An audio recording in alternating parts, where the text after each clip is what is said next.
അങ്ങനെ ഒരു ദിവസം നമ്മൾ ഷെഡിലോട്ട് പോയിട്ട് നമ്മുടെ Z1-ൻ്റെ റേഡിയേറ്ററിൻ്റെ പൈപ്പ് ഒന്ന് ചെറുതായിട്ട് മാറ്റാനുണ്ടായിരുന്നു. ഈ ഒരു പൈപ്പ് നമുക്ക് മാറ്റാനുണ്ടായിരുന്നു. നമ്മൾ അതിനു വേണ്ടി പുതിയ മേടിച്ച പൈപ്പാണ് ഈ പൈപ്പ്. അതിനുവേണ്ടി നമുക്ക് റേഡിയേറ്ററിലെ വെള്ളം ഫുള്ള് ഒഴിവാക്കണം. ഒഴിവാക്കാൻ വേണ്ടിയിട്ട് നമുക്ക് ഈ ഒരു സംഭവം തിരിച്ച് റേഡിയേറ്ററിലുള്ള വെള്ളം ഫുള്ള് നമ്മൾ ഒഴിവാക്കുകയാണ്. അങ്ങനെ നമ്മൾ എല്ലാ പണികളും കഴിഞ്ഞ് പൈപ്പെല്ലാം മാറ്റിയിട്ടുള്ള കോലമാണ് ഈ കാണുന്നത്. അങ്ങനെ നമ്മൾ പൈപ്പ് മാറ്റിയതിന് ശേഷം കിച്ചുവിനെ വെള്ളം ഒഴിക്കാൻ വേണ്ടിയിട്ട് അതിലേൽപ്പിച്ച് ഞാൻ പിന്നെ സ്റ്റെപ്പിന് കഴുകാമെന്ന് വിചാരിച്ചു. സ്റ്റെപ്പിന് കുറേ കാലമായി കഴുകിയിട്ട് അത് കഴുകാമെന്ന് വിചാരിച്ച് ടയറെടുത്ത് പുറത്തിടുന്നതാണ് ഈ കാണുന്നത്. കഷ്ടപ്പെട്ട് മനസ്സ് ടയർ വലിക്കുന്നത്.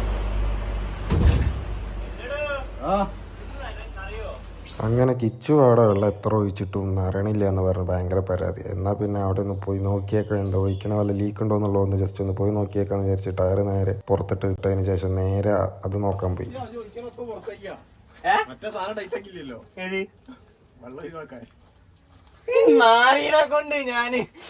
ഒരു ബക്കറ്റ് വെള്ളം ഒഴിച്ചിട്ട് നിറയണില്ല എന്ന് പരാതി പറഞ്ഞപ്പോഴാണ് വെറുതെ അടിയിൽ പോയി നോക്കിയപ്പോഴാണ് ആ നഗ്ന സത്യം നമ്മൾ അറിഞ്ഞത്. ആ തുറന്നിട്ട് വാൾവ് നമ്മൾ പൂട്ടിയിട്ടില്ലായിരുന്നു കേട്ടോ. അതിലൂടെ ആ ഒഴിച്ച ഒരു ബക്കറ്റ് വെള്ളം ഫുള്ള് പുറത്തേക്കാണ് ഈ പോയി കൊണ്ട്. അങ്ങനെ റേഡിയേറ്ററിൽ വെള്ളം ഒഴിക്കാൻ വേണ്ടി വീണ്ടും വെള്ളം എടുക്കുന്നതാണ് കേട്ടോ ഈ കാണുന്നത്.